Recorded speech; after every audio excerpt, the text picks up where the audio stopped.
پیشن گوئیاں ہیں نبی اکرم صلی اللہ علیہ وسلم کی. ان پیشن گوئیوں میں اس خطے کا بھی ایک رول ہے.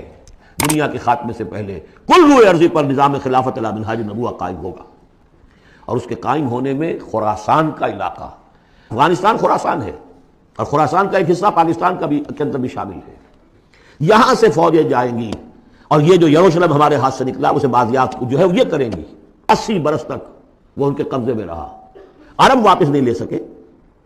کون لینے والا تھا؟ کرد خون صلاح الدین ایوبی. اب پھر عربوں سے چھینا انہوں نے.